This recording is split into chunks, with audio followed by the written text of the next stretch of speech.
দেশে আরো 24 জনের প্রাণ কেড়ে নিল করোনা। মোট প্রাণ গেল 432 জনের। নতুন 1694 জন সহ আক্রান্তের সংখ্যা 30,000 ছাড়ালো। জুমাতুল বিদায় স্বাস্থ্যবিধি মেনে নামাজ আদায়, করোনা থেকে দেশ ও বিশ্ববাসীকে রক্ষা এবং মুসলিম উম্মাহর শান্তি কামনায় বিশেষ মোনাজাত। দূরত্ব বজায় না রেখেই আপনজনদের সাথে ঈদ করতে ছুটছেন মানুষ। সবাইকে ঘরে থেকে গুজবের বিরুদ্ধে সজাগ থাকার আহ্বান র্যাব ডিজি। রাজধানীর বিপণী বিতানে ঈদের কেনাকাটায় ক্রেতা কম, কাঁচা বাজারে বেড়েছে সেমাই, আদা ও পেঁয়াজের দাম।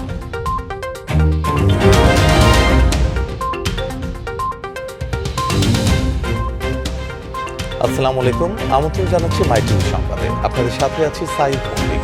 শুনছিলেন সংবাদ শোনা, এবার জানাবো পুরো সংবাদ। দেশের 24 ঘন্টায় করোনায় আক্রান্ত হয়ে মারা গেছেন আরও 24 জন। এ পর্যন্ত একদিনে এটি সর্বোচ্চ মৃতের সংখ্যা। একই সময় নতুন করে 1694 জন করোনা রোগী শনাক্ত হয়েছেন। এ নিয়ে দেশে মোট করোনা শনাক্ত হলেন 30,205 জন। আর এখন পর্যন্ত করোনায় মৃতের সংখ্যা 432 জন। স্বাস্থ্য অধিদপ্তরের নিয়মিত অনলাইন ব্রিফিংয়ে আরও জানানো হয় 24 ঘন্টায় সুস্থ হয়েছেন 588 জন এবং এখন পর্যন্ত মোট সুস্থ হয়েছেন 6,190 জন। আমিনুল মজলিসের রিপোর্টে বিস্তারিত। দেশে করোনা শনাক্তের ৭৬তম দিনে আক্রান্তের সংখ্যা 30,000 ছাড়ালো। স্বাস্থ্য অধিদপ্তরের নিয়মিত ব্রিফিংয়ে তুলে ধরা হলো সর্বশেষ তথ্য। শনাক্ত হয়েছে 24 ঘন্টায় 1694 জন এবং এ পর্যন্ত 30,205 জন। 24 ঘন্টায় মৃত্যুবরণ করেছেন 24 জন, এ পর্যন্ত 432 জন। মৃত্যুবরণকারীদের বিষয়েও দেয়া হয় বিভিন্ন বিবরণ। এলাকা ভিত্তিক ঢাকা ডিভিশনে 13 জন, চট্টগ্রাম ডিভিশনে 9 জন, বরিশালে 1 জন এবং ময়মনসিংহ ডিভিশনে 1 জন। অবস্থান: হসপিটালে মৃত্যুবরণ করেছেন 15 জন, বাড়িতে 8 জন এবং মৃত অবস্থায় হাসপাতালে এসেছেন 1 জন। প্রায় প্রতিদিনই মৃত্যু আর আক্রান্তের ক্ষেত্রে ভাঙছে আগের দিনের রেকর্ড, অথচ জনজীবনে যেন নেই এর কোনো প্রভাব। বাজার কিংবা বিপণী বিতান কোথাও মানা হচ্ছে না সামাজিক দূরত্বের বিধি নিষেধ। প্রয়োজনে কিংবা ঈদ উদযাপনে রাজধানী ছাড়ছেন অনেকেই। তবে জনগণের আচরণগত পরিবর্তন না হলে পরিস্থিতি আরও ভয়াবহ হবে বলছে স্বাস্থ্য অধিদপ্তর। যে যেখানে আছেন সেখানেই অবস্থান করুন, শহর থেকে গ্রামের দিকে যাবেন না। যে প্রিয় আত্মীয় পরিজনের সাথে মিলিত হওয়ার জন্য আপনি শহর ছেড়ে গ্রামে যেতে যাচ্ছেন, আপনার কারণে আপনার সেই প্রিয়জন ঝুঁকিতে না পড়ে। আমিনুল মজলিস, মাই টিভি, ঢাকা। আপনাদের জন্য কাজ করতে যে স্বাস্থ্য বিভাগের অনেক করোনা ভাইরাসের সংক্রমণ থেকে দেশ ও বিশ্বের মানুষকে রক্ষা এবং মুসলিম উম্মাহর ঐক্য ও শান্তি কামনার মধ্য দিয়ে শেষ হলো এ বছরের রমজানের জুমাতুল বিদা। মাহে রমজানের শেষ শুক্রবার মুসলিম উম্মাহর কাছে জুমাতুল বিদা নামে পরিচিত। করোনা ভাইরাসের কারণে এবার জুমাতুল বিদায় মসজিদগুলোতে স্বাস্থ্যবিধি ও শারীরিক দূরত্ব বজায় রেখে মুসল্লিদের নামাজ আদায়ের জন্য বিশেষ ব্যবস্থা করা হয়। আমিনুল মজলিসের আরও একটি রিপোর্ট। ভিন্ন এক প্রেক্ষাপটে এবছর রমজান মাসের শেষ শুক্রবার জুমাতুল বিদা আদায় করলেন মুসল্লিরা। জাতীয় মসজিদ বাইতুল মুকাররম সহ রাজধানীর বিভিন্ন পাড়া মহল্লার মসজিদে অনেকটা আগেভাগেই জড়ো হন মুসল্লিরা। জীবাণুনাশক কক্ষের ভেতর দিয়ে বাইতুল মুকাররম মসজিদে প্রবেশ করেছেন আগতরা। এরপর ভেতরে নামাজ আদায়ের ক্ষেত্রেও রক্ষা করা হয়েছে যথাযথ দূরত্ব।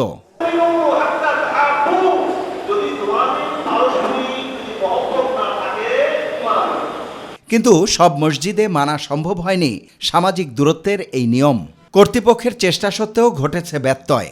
শেষ জুমা, এই জন্য একটু চাপ বেশি, তারপরেও যতটুকু সম্ভব আমরা চেষ্টা করতেছি এই জিনিসটা সামাজিক দূরত্ব বজায় রাখা। সামাজিক যে সরকারের যে নিষেধাজ্ঞা দিয়েছে সেটা কিন্তু এখন এটা আমরা মানছি না। রমজানের শেষ শুক্রবার হিসাবে নামাজে সবাই শামিল হওয়ার জন্য আসছে আর কি। নামাজ শেষে করোনা ভাইরাস থেকে দ্রুত মুক্তি চেয়ে করা হয় প্রার্থনা। যেহেতু আমরা ধর্মপ্রাণ মানুষ, মুসলমান, আমরা সর্বদা চেষ্টা করি আমাদের নামাজকে ভালো করে আদায় করার জন্য। ডেফিনেটলি করোনার কারণেই সবার জন্য দোয়া দেওয়া, যাতে আমাদের দেশ থেকে করোনা যেন দূর হয়ে যায়। ভবিষ্যতে আমাদের শুদ্ধ বুদ্ধ হয়ে চলা, অর্থাৎ আমাদের যে পাপ করেছি আমরা, সে পাপের প্রভাব আমাদের উপর পড়ছে। এই পরিবেশের থেকে আমরা শিক্ষা নিচ্ছি। গেল 7 মে জোহরের সময় থেকে দেশের সকল মসজিদে স্বাস্থ্যবিধি অনুসরণ করে নামাজ পড়ার অনুমতি দেয় ধর্ম মন্ত্রণালয়।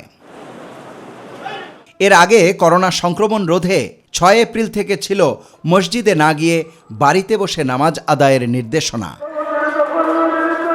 আমিনুল মজলিস, মাই টিভি, ঢাকা। গোটা দেশ এখন করোনায় আক্রান্ত। এর মাঝে নিষেধাজ্ঞা উপেক্ষা করে ঈদ উদযাপন করতে ঢাকাসহ শিল্প এলাকা থেকে বাড়ির উদ্দেশ্যে ছুটছেন মানুষ। গণপরিবহন বন্ধ থাকায় রিক্সা, ভ্যান কিংবা মালবাহী পিকআপ আর ট্রাকে করে গ্রামে যাচ্ছেন অনেকে। তাদের নিয়ন্ত্রণে পুলিশ চেকপোস্টে বসিয়ে তল্লাশি করলেও নানা অজুহাত দেখাচ্ছেন তারা। এই অবস্থায় দুর্ঘটনা সহ করোনা সংক্রমণের ঝুঁকি বাড়ার আশঙ্কা করা হচ্ছে। প্রতিনিধিদের তথ্যচিত্রে নূর মোহাম্মদের রিপোর্ট। দেশে করোনায় আক্রান্ত আর মৃত্যু দিন দিন বেড়ে চললেও ন্যূনতম স্বাস্থ্যবিধির যেন তোয়াক্কা নেই ঈদে ঘরমুখ এসব মানুষের। নিজ নিজ অবস্থানে থেকে ঈদ উদযাপন করতে হবে, সরকারি এমন নির্দেশনা থাকলেও তা মানছেন না অনেকে। মানিকগঞ্জের এই দৃশ্যই বলছে করোনা নিয়ে মানুষ এখনও কতটা অসচেতন। ব্যক্তিগত যানবাহন নিয়ে ঈদে গ্রামে যাওয়া যাবে এমন মৌখিক অনুমতির পর মহাসড়কে বেড়েছে গাড়ির চাপ। পাটুরিয়া ফেরিঘাটে আবারও ঘরে ফেরা মানুষের ঢল নামতে দেখা গেছে। এদিকে নারায়ণগঞ্জে কর্মরতরাও যাচ্ছেন দেশের নানা প্রান্তে। পুলিশ তৎপরতা চালালেও ঠেকানো যাচ্ছে না ঘরমুখদের। লক্ষাধিক শ্রমিক তারা যে বিভিন্ন জায়গায় যাওয়ার চেষ্টা করতেছে দেশের বাড়িতে। আমরা সর্বাত্মক চেষ্টা করতেছি তাদেরকে যাতে না যেতে পারে অযথায়। আর যারা একান্ত প্রয়োজনীয় তাদেরকে আমরা সহযোগিতা করতেছি যাওয়ার জন্য। মুন্সিগঞ্জে প্রশাসন কঠোর অবস্থানে থাকলেও নানা অজুহাতে গন্তব্যে ছুটছে মানুষ। ঢাকা মাওয়া এক্সপ্রেসওয়েতে চেকপোস্ট থাকলেও রোধ করা যাচ্ছে না ঘরমুখ মানুষকে। ফেরি পারাপার বন্ধ থাকায় স্পিডবোটে গাদাগাদি করে পার হচ্ছে মানুষ। গাজীপুরেও ঢাকা ময়মনসিংহ মহাসড়কে বেড়েছে গাড়ির সংখ্যা, সেই সঙ্গে মানুষের যাতায়াত। ঈদে ঘরমুখ মানুষকে নিয়ন্ত্রণ সহ সার্বিক নিরাপত্তায় গাজীপুর মেট্রোপলিটন এলাকার প্রায় 1400 পুলিশ সদস্যের ছুটি বাতিল করা হয়েছে। এবারের ঈদটা আসলে একটু ভিন্ন পরিপ্রেক্ষিতে এসেছে আমাদের দেশে। করোনা ভাইরাসের জন্য ওইভাবে মানুষকে আমরা নিরুৎসাহিত করছি বাড়ি যাওয়ার জন্য। এবং এই অন্যান্য বছরের তুলনায় এই ঢাকা ময়মনসিংহ মহাসড়ক কিন্তু এবছর আপনারা অনেকটাই ফাঁকা দেখতে পাচ্ছেন। আমরা শুরু থেকেই বেশ কঠোর অবস্থানে আছি। আমরা চেকপোস্ট করছি, চেকপোস্টে আমরা বিভিন্ন গাড়িকে থামাচ্ছি, তাদেরকে জিজ্ঞেস করছি কোথায় যাবে, কেন যাবে।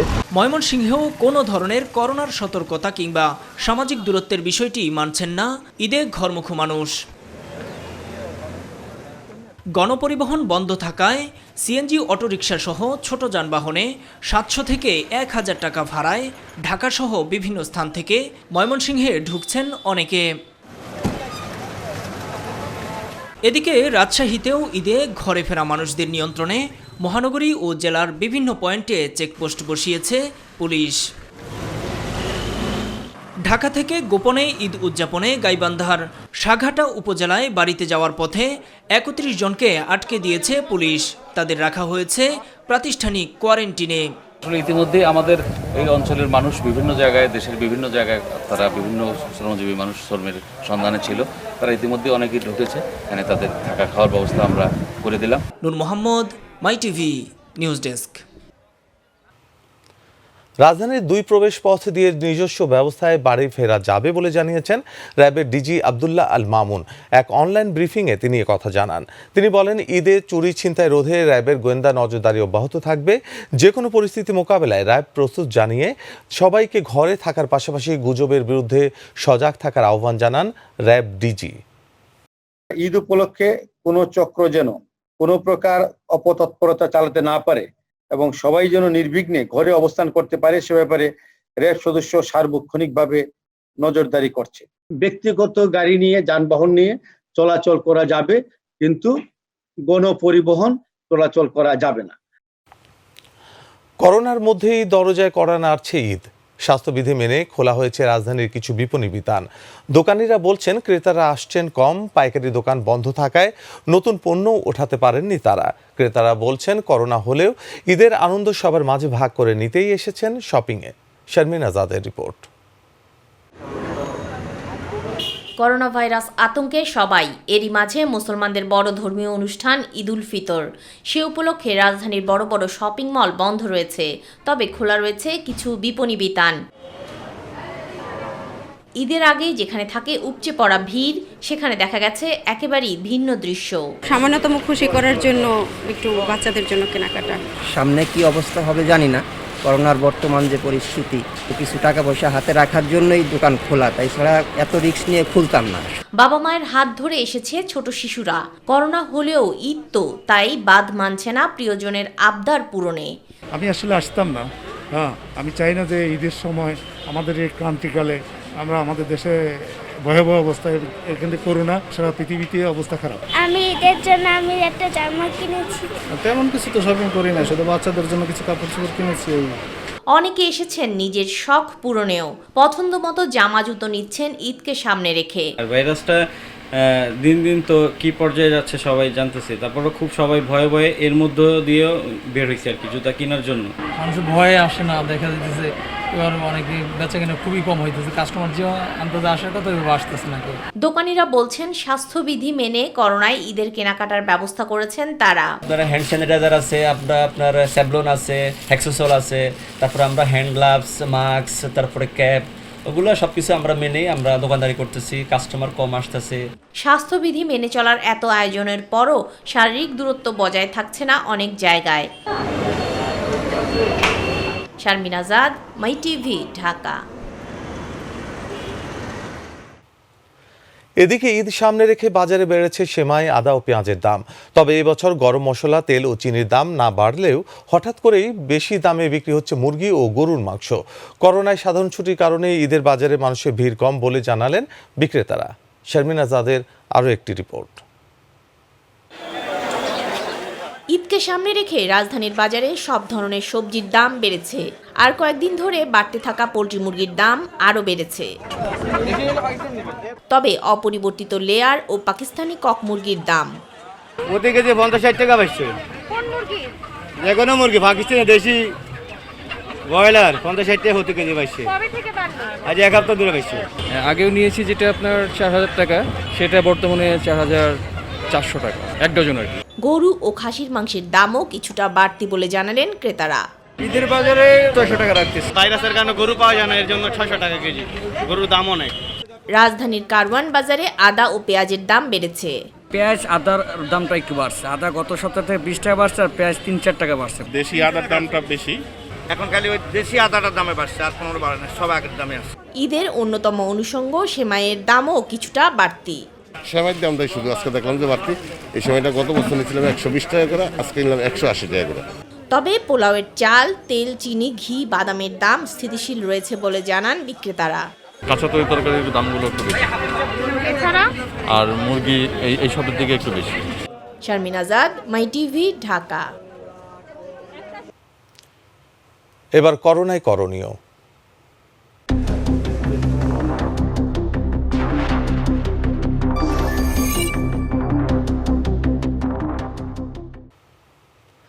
এই মুহূর্তে যারা গলা এবং নাকের ক্যান্সার সহ বিভিন্ন সমস্যায় ভুগছেন, তারা করোনা ভাইরাসে আক্রান্ত হলে অনেক ঝুঁকিপূর্ণ হবে বলে মনে করছেন নাক, কান, গলা বিশেষজ্ঞরা।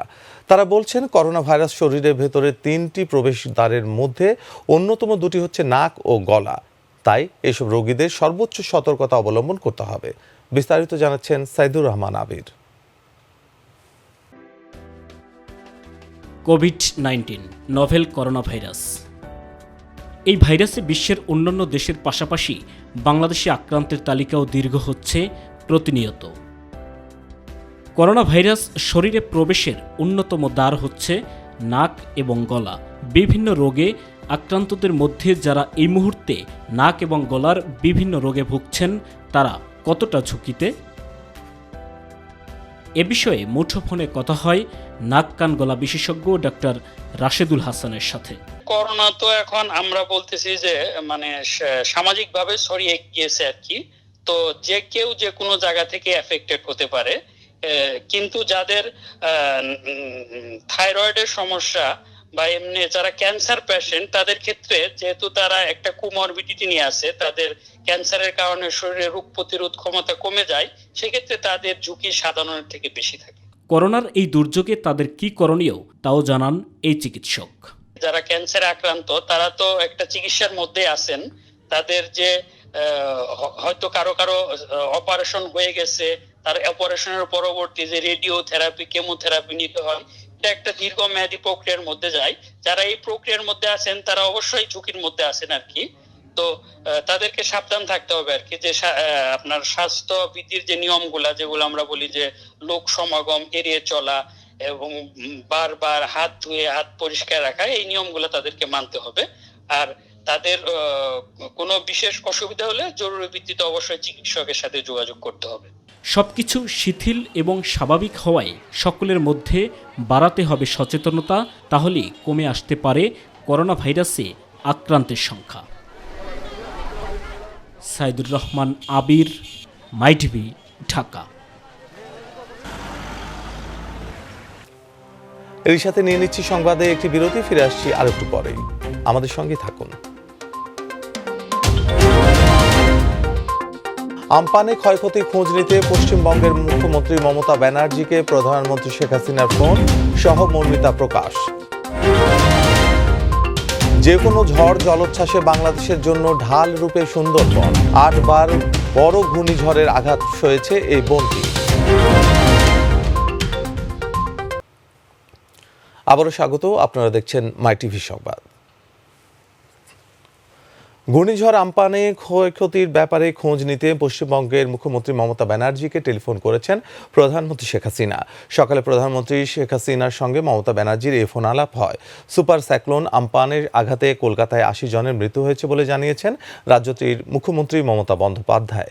এ সময় ফোনে ক্ষয়ক্ষতি নিয়ে মমতা ব্যানার্জিকে সহমর্মিতা জানান শেখ হাসিনা। এ ফোন আলাপের বিষয়টি সময় সংবাদকে নিশ্চিত করেছে প্রধানমন্ত্রীর কার্যালয়ের প্রেস উইং। দুর্যোগ মোকাবিলায় অতীতের মতো এবারও প্রধানমন্ত্রী শেখ হাসিনা দক্ষতার সাথে সাফল্যের পরিচয় দিয়ে যাচ্ছেন বলে মন্তব্য করেছেন আওয়ামী লীগের সাধারণ সম্পাদক ওবায়দুল কাদের। তিনি আজ ঢাকা বিশ্ববিদ্যালয়ের মধুর ক্যান্টিনে স্বেচ্ছাসেবক লীগ ও ছাত্রলীগের উদ্যোগে ঈদ উপহার সামগ্রী বিতরণের আগে ভিডিও কনফারেন্সে সংযুক্ত হয়ে কথা বলেন। তিনি বলেন, যে কোনো দুর্যোগে থেমে না থেকে প্রতিকূলতা ডিঙিয়ে মর্যাদার সাথে মাথা তুলে দাঁড়িয়েছে বাংলাদেশ।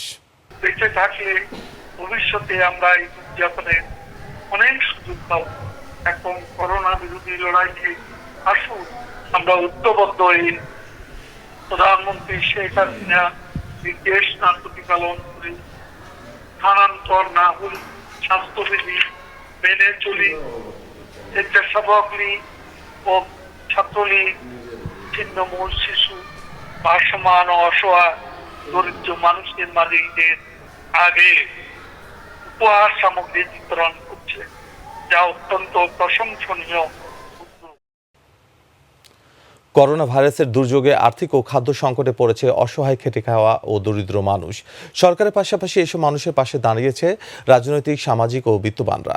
এর ধারাবাহিকতায় রাজধানীর দক্ষিণ কমলাপুর এলাকায় প্রতিবন্ধী ও অসহায় মানুষের মাঝে ঈদ উপহার সামগ্রী বিতরণ করেছে ঢাকা মহানগর দক্ষিণ আওয়ামী লীগ।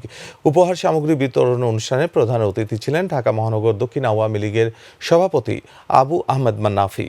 স্থানীয় আওয়ামী লীগ নেতা ও দক্ষিণ কমলাপুর জামে মসজিদ কমিটির সভাপতি মাজহারুল ইসলাম সেন্টুর তত্ত্বাবধানে প্রতিদিনই এই এলাকায় খাদ্য সামগ্রী বিতরণ করা হয়। করোনা সতর্কতায় প্রায় 2 মাস থেকে বন্ধ লঞ্চ চলাচল, এতে কর্মহীন হয়ে হতাশায় দিন কাটছে নৌ শ্রমিকদের। এরই মধ্যে আসছে ঈদ, কিন্তু শ্রমিকদের অনেকেই এখনো পাননি বেতন ভাতা। ভবিষ্যৎ নিয়েও শঙ্কায় অনেকে। এমন পরিস্থিতিতে নৌ পরিবহন খাতে প্রণোদনা দেওয়ার দাবি সংশ্লিষ্টদের। মাহবুব সৈকতের বিশেষ রিপোর্ট। এ দৃশ্য রাজধানীর সদরঘাটের। প্রায় 2 মাস থেকে বন্ধ যাত্রী পরিবহন, চারদিকে শুনশান নীরবতা, পদচারণা না থাকায় হাহাকার করছে পন্টুনগুলো। তথ্য অনুযায়ী যাত্রী পরিবহনের জন্য সারা দেশে ছোট বড় 6 শতাধিক নৌ পরিবহনের মধ্যে রাজধানী থেকেই চলাচল করে 220টি। অন্যান্য সময় তো এই সময় আমাদের খুব ব্যস্ততাই ছিল, কিন্তু এখন তো আর সেই ব্যস্ততাটাই। 10 জন আছে এখন পর্যন্ত। নরমাল টাইমে কতজন থাকে? 30 জন। এন্ড হোটেল স্টাফ নাই, কোম্পানির স্টাফ আছে আমরা 25 জনের মধ্যে 8 জন। দরজায় করানোর চেয়ে খুশির ঈদ। পরিবর্তিত পরিস্থিতিতে বেতন বোনাস পাওয়া নিয়ে শঙ্কা রয়েছে অধিকাংশ শ্রমিকের। বোনাস দিবে এখন যদি না করতে পারে। আপনারা এবার এই যে বসা 2 মাস এটা বেতন পাইছেন তো? হ্যাঁ বেতন পাইছি। ওই পুরোটা দেন, যে কিছু কিছু দিছে আর কি, সবাই চলতে আছে। বেতন এই গেছে মাসে বেতন এই আজকে পাইছি, এই মাসে বেতন অন্তরিক দেয় নাই। যদিও আয় বন্ধ থাকলেও শ্রমিকদের পরিবার ঈদের খুশি বঞ্চিত হবে না বলে আশ্বস্ত করছেন মালিকরা। প্রতি বছরই ঈদে কোরবানিতে আমরা তাদের আলাদা একটা টাকা দিয়ে দিই ঈদের দিনের জন্য। এবার দিতে পারবেন?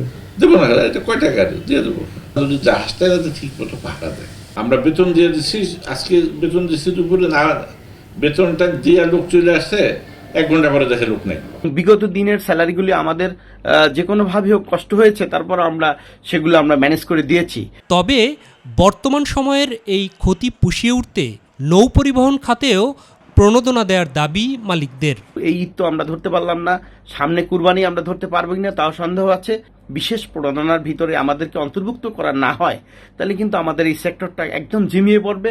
যেহেতু সবাই প্রণোদনা পাচ্ছে, আমরা কেন পাবো না? আমরা তো সরকারকে ট্যাক্স দিই, আমাদের তো কোনো প্রতিনিধি নাই, আমাদের মালিকদের মধ্যে কোনো ঐক্য নাই, এবং আমাদের মালিকেরা বুঝে না একটা সমিতি কি, সরকারের সাথে কি আলাপ আলোচনা করতে হবে, কিভাবে বলতে হবে, সেটাই জানে না। মূল সমস্যাটা হলে এই জায়গায় যেসব লঞ্চগুলি 1.5 তলা লঞ্চ বা কাঠবুড়ি লঞ্চ, এদের জন্য কিছু করা উচিত। করোনা পরিস্থিতির এই সময়ে সরকারের যাবতীয় নির্দেশনা পুঙ্খানুরূপে মেনে চলার কথাও বলেন নৌ পরিবহনের সাথে সম্পৃক্তরা। সবকিছু মেনে সরকারকে সহযোগিতা করে আমরা এই সেক্টরে বিজনেস করতে চাই। যদি সরকার নির্দেশ করে। মাহবুব সৈকত, মাই টিভি, ঢাকা। যে কোনো ধরনের ঝড় জলোচ্ছ্বাসে বাংলাদেশের জন্য ঢাল হয়ে দাঁড়িয়েছে সুন্দরবন। এ পর্যন্ত 8 বার ঘূর্ণিঝড়ের আঘাত সয়েছে সুন্দরবন। আমপানের আঘাতের সময়ে আবারও সুন্দরবন প্রমাণ করল এটি বাংলাদেশের জীববৈচিত্র্যের সবচেয়ে বড় আধারই শুধু নয়, প্রাকৃতিক রক্ষা কবচও। মোবাল্লিক করিমের রিপোর্ট। অ্যামাজনকে যদি পৃথিবীর ফুসফুস বলা হয়, তবে সুন্দরবন হচ্ছে বাংলাদেশের জীববৈচিত্র্যের যৌবন। বুধবার সুপার সাইক্লোন আমপান কলকাতা শহরে যে তাণ্ডব চালিয়েছে, একই পরিণত হতো ঢাকাসহ আশপাশের গুরুত্বপূর্ণ শহরগুলোর, কিন্তু তাতে বাধা হয়ে দাঁড়ায় সুন্দরবন। ঘূর্ণিঝড়ের সময় ঢাকায় বাতাসের গতিবেগ ছিল ঘন্টায় 72 কিলোমিটার, আর কলকাতায় ছিল 112 কিলোমিটার। তাই সুন্দরবন না থাকলে ঢাকাতেই 100 কিলোমিটারের বেশি গতি নিয়ে ঝড়টি চলে আসতে পারত। ঘূর্ণিঝড় আমপানের গতি 70 কিলোমিটার কমিয়েছে সুন্দরবন। এছাড়া জলোচ্ছ্বাসের উচ্চতাও 3 থেকে 4 ফুট কমেছে বিশ্বের সবচেয়ে বড় এই ম্যানগ্রোভ বনটি। ঝড়টি ঘন্টায় 155 থেকে 165 কিলোমিটার গতিবেগে ভারতের পশ্চিমবঙ্গে আঘাত করে, আর এটি বাংলাদেশের সাতক্ষীরায় আঘাত করে ঘন্টায় 151 কিলোমিটার গতিবেগে। কিন্তু তার আগে সুন্দরবন এর শক্তি কমিয়ে দেয়। বন বিভাগের প্রাথমিক হিসাব অনুযায়ী ঘূর্ণিঝড় সিডর ও আইলার মতো এবারও সুন্দরবনের মিষ্টি পানির উৎস, 65টি পুকুর, বন বিভাগের 18টি টিনের তৈরি ফাঁড়ি, 28টি জেটি সহ অন্যান্য অবকাঠামোর ক্ষতি হয়েছে। তবে এবারই প্রথম নয়, এর আগে 1988 সাল ও 1997 সালের ঘূর্ণিঝড়, 2007 সালে সিডর, 2009 সালে আইলা, 2016 সালে রোয়ানু, 2018 সালে বুলবুল ও 2019 সালের ফণীর গতিকে থমকে দিয়েছে সুন্দরবন। পরিবেশ বিষয়ক আন্তর্জাতিক সংস্থাগুলো ঘূর্ণিঝড় মোকাবেলায় ম্যানগ্রোভ বন সবচেয়ে বেশি ভূমিকা রাখছে তা 1 যুগ ধরে বলে আসছে। ভারত, মেক্সিকো, ইন্দোনেশিয়া, মালয়েশিয়ায় এ নিয়ে বিস্তর গবেষণাও হয়েছে। গবেষকরা বলছেন 6,03,000 হেক্টর আয়তনের সুন্দরবন না থাকলে টাকার অঙ্কে ক্ষতির পরিমাণ আরও অনেক বেশি হতো। তাই সুন্দরবন বাংলাদেশের জন্য শুধু জীববৈচিত্র্যের বড় আধার বা রক্ষা কবচ না, আর্থিক মূল্যায়নেরও বড় মাত্রা। মোবাল্লিক করিম, মাই টিভি। এবার গ্রাম বাংলার খবর।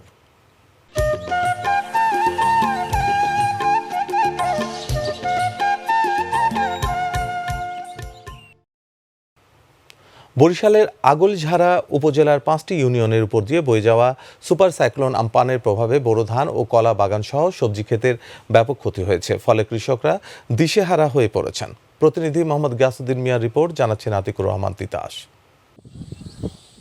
বরিশালের আগৈলঝাড়া উপজেলার চলতি বোরো মৌসুমে ৬,৫০০ হেক্টর জমিতে বোরো ধান চাষ করা হয়েছে। এছাড়া কলাসহ অন্যান্য সবজির ফলনও ছিল ভালো, কিন্তু উপজেলার উপর দিয়ে বয়ে যাওয়া সুপার সাইক্লোন আম্পানের প্রভাবে ঘূর্ণিঝড় ও ভারী বর্ষণে কৃষকের সব স্বপ্ন ভেঙে গেছে, নষ্ট হয়ে গেছে অসংখ্য জমির ধান। ঘূর্ণিঝড় আম্পানের কারণে আমরা কাঁচা ধান দাইয়া এখন বাড়িতে নিয়ে যাইতে আছি। ঘূর্ণিঝড়ে 80% জায়গা ধান তলাই গেছে। এছাড়া হাজারো কলা গাছ বিধ্বস্ত হওয়ায় চাষিদের স্বপ্ন এখন দুঃস্বপ্নে পরিণত হয়েছে।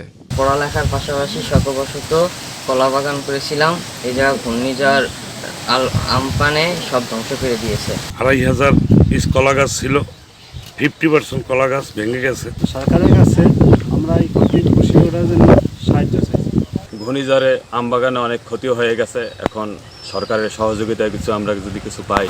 ঘামঝরা পরিশ্রমে ফলানো ফসল নষ্ট হওয়া কৃষকদের ঘুরে দাঁড়াতে সহযোগিতার কথা জানিয়েছে স্থানীয় কৃষি বিভাগ। আমাদের মাঠ পর্যায়ে উপসহকারী কৃষি কর্মকর্তারা যারা রয়েছেন তারা এখন মাঠে বিদ্যমান রয়েছেন, তারা এখন নিরূপণ করতেছেন। নিরূপণ করার পরে আমরা ক্ষয়ক্ষতিটা পুনরায় আমরা যে ক্ষয়ক্ষতির পরিমাণটা আমরা যা সঠিকভাবে যা আপনাদের জানাতে পারবো।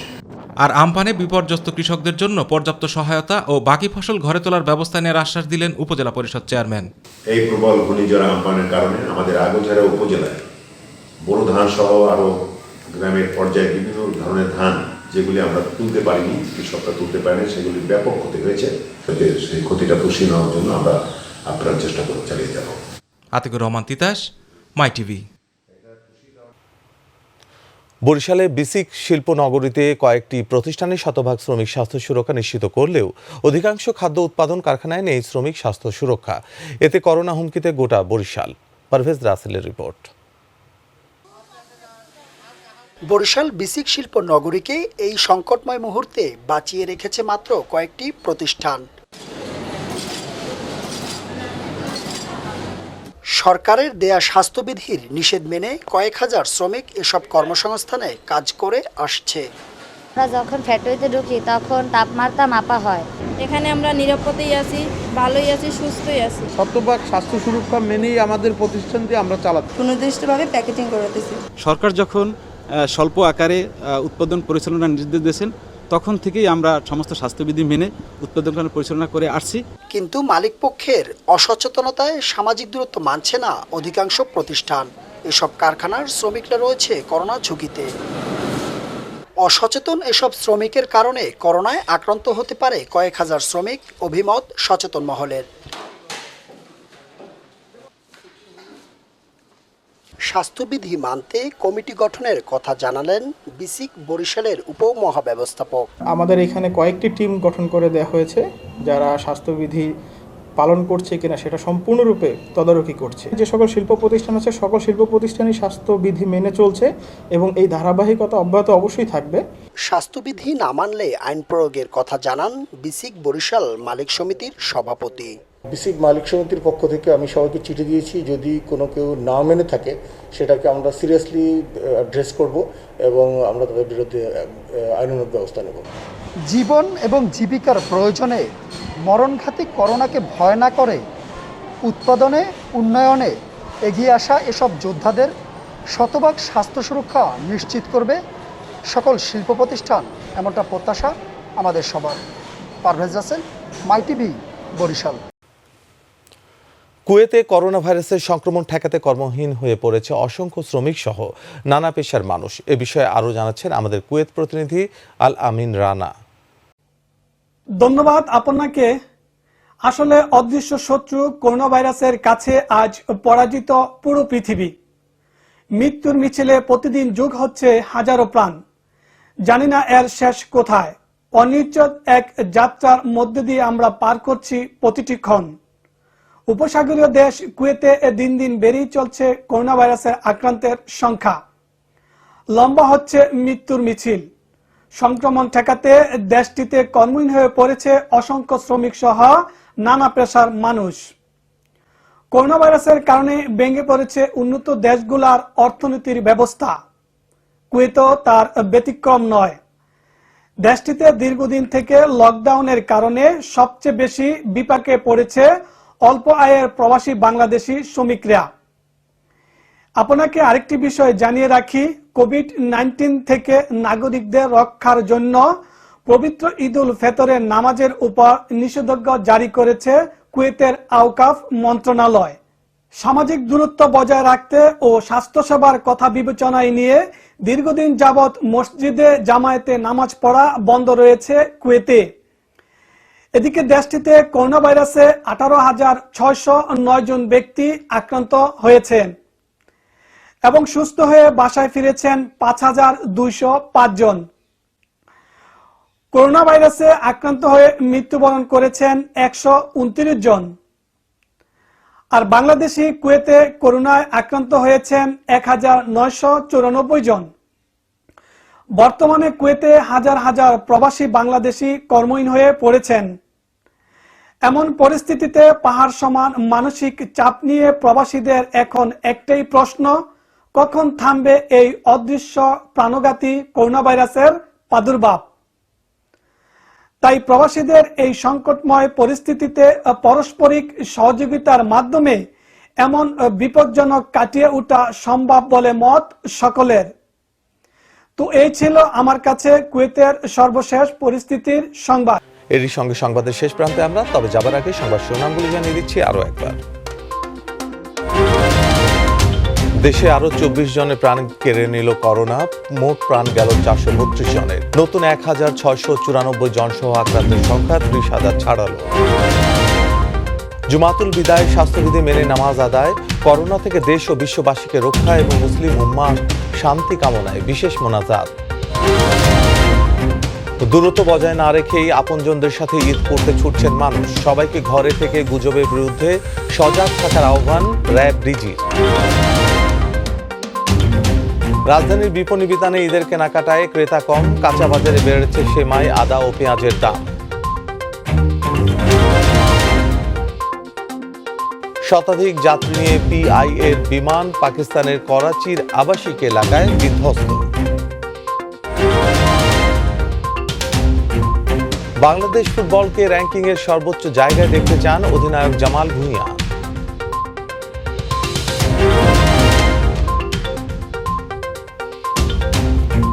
ধন্যবাদ সঙ্গে থাকার জন্য। এই ছিল আমাদের এখনকার সংবাদ আয়োজন। এছাড়াও ইউটিউবে মাইটিভি সংবাদ পেতে ভিজিট করুন youtube/mytvbdnews এবং আমাদের অনুষ্ঠান দেখতে ভিজিট করুন youtube/mytvbangla, facebook/mytvbangla ও twitter/mytvbangla।